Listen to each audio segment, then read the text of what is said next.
একটু এলে চাপেন, একটু চাপেন।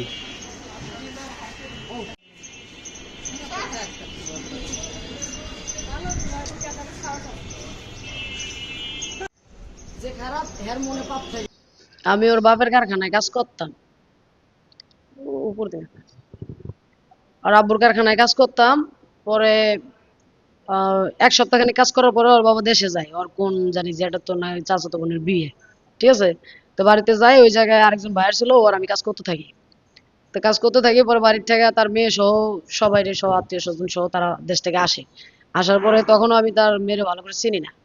পরে আসার পরে যখন আমি কারখানায় কাজ করতেছি, তো সেই সময় তার মেয়ে আইসা মাঝে মধ্যে সুতা কাটতো, বডি টডি উল্টাই দিত। তো আমি ওই জায়গায় কাজটা মূলত এভাবে করা হয়তো যে আমিই কাজ করতাম। সে কারখানার মহাজন ঠিকই, কিন্তু কাজ আমি করতাম। যদি দুই একজন লোকজন লাগতো, সেটাও আমি সেট আপ দিয়ে আমি কাজ করাইতাম। তোমার স্যাম্পল থেকে শুরু করে সবই আমি বানাইতাম, ঠিক আছে। পরে কাজ করতাম, তো এই কারণে ওর বাবা আমার খুব আদর করতো, ভালোবাসতো।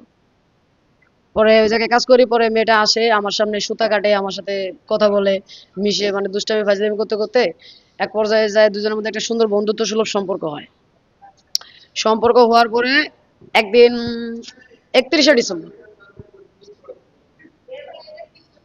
আসলে এটা প্রেম না, এটা প্রেম না। এই মেয়ে আমার কারখানাতে এই মেয়ে কাজ করতো।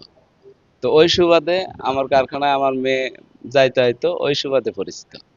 তো ওই পরিচিত হিসাবেই ওর সাথে বেড়াতে যায়। আর বেড়ানো যাওয়ার পরেই উনি আমার মেয়েকে উঠায় নিয়ে যায়, এখন যেভাবে হোক, ওই কিছু খাওয়াইয়া হোক অথবা কিছু করে হোক, আমার মেয়েকে নিয়ে চলে যায়।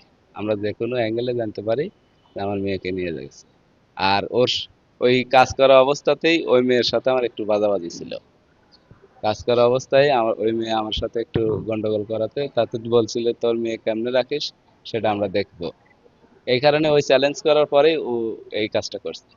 আসলে সংসার সংসারকে এটা কি সংসার বলে? ওনাকে নিয়ে যায় ওনার ব্রেন ওয়াশ করেই রাখা হয়েছে, ওনাকে চাপে রাখছে যাতে গাজীপুর হারিকেন গাছা থানা, ওখান থেকে আমরা যে কোনো ভাবে অ্যাঙ্গেলে জানতে পারি ওখানে আছে, তখন আমরা পুলিশ ভাইদের সাথে করে নিয়ে যায় উদ্ধার করছি। আমার মেয়েকে 22 তারিখে অপহরণ করে নিয়ে যায়।